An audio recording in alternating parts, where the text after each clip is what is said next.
Yesterday at 7 o'clock. In the latter part of John 4, an incident is recorded where a royal official from Capernaum sought out Jesus in Cana because his son had become ill. The distance between Capernaum and Cana is about 26 kilometers in a straight line. Considering the modes of transportation available at the time, it was a considerable distance, yet it was possible to make a round trip within a half day, especially for someone who was a royal official and likely had access to faster means, such as riding a horse or camel. This person might have heard about, or even witnessed firsthand, the many miracles Jesus performed. Even if he had only heard rumors, in a state of desperation, seeking Jesus' help would naturally seem like the only option. The man had traveled from Capernaum to Cana with the hope that Jesus would come to his house and heal his son. Upon meeting Jesus, he immediately pleaded for Jesus to come down to his house before his child died. However, in verse 50, Jesus doesn't go to the official's house, but simply states, "Your son will live." From the official's perspective, this response could have felt dismissingly brief. He had hoped that Jesus would come to his home to heal his child. Yet Jesus, without moving an inch, assures him of his son's recovery and remarks, in verse 48, "Unless you people see signs and wonders, you will never believe." Thus, Jesus indicated that the royal official might not believe. But in verse 50, it is recorded that the official believed and departed.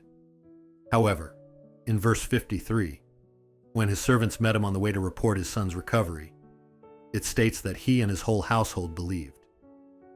If he had believed Jesus' words from the beginning, it would be accurate to say that he, the royal official, believed, excluding himself when mentioning his whole household's belief.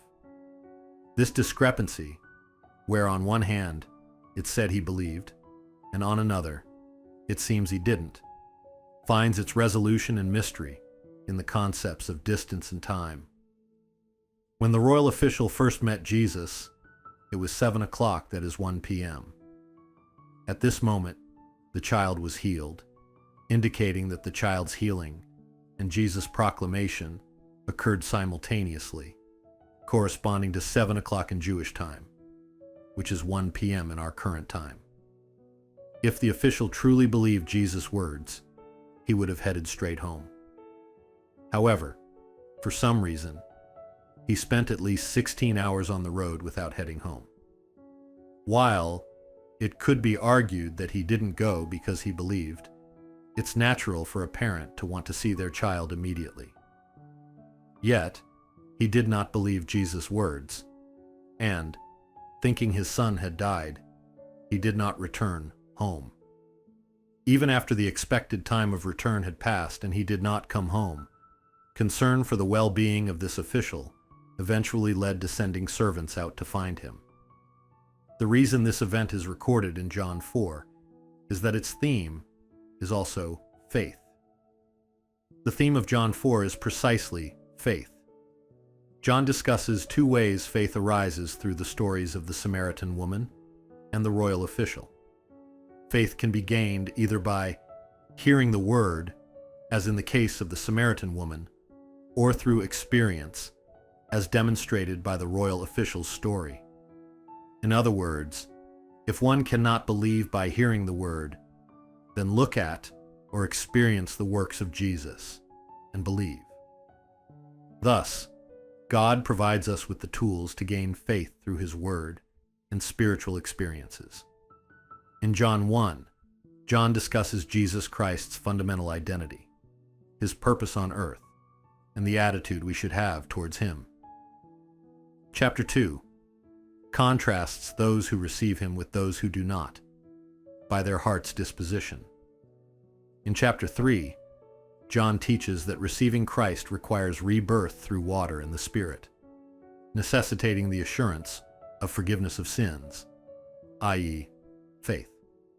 Chapter 4 then instructs that faith can be acquired by hearing Christ's word or through spiritual experiences.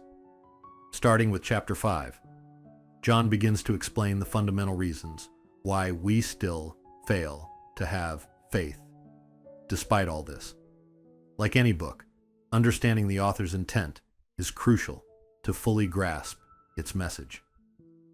Through today's meditation, I hope you establish a correct value system regarding the Bible.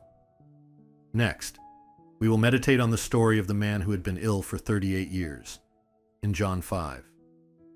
May you have a joyful and blessed day. 구독, 좋아요, 알림 설정 해주세요. Subscribe, like, set notifications.